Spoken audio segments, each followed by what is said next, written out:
Abarigani, Kwanzaa. On this fourth day of Kwanzaa, we've got another little beverage for you.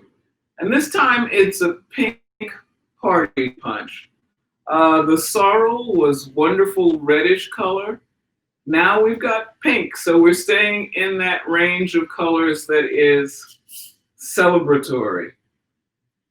The recipe is there, but I'm adding the ginger ale at the last minute for some fizz.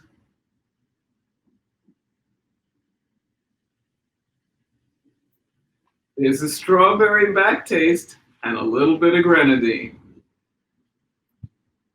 Happy Kwanzaa.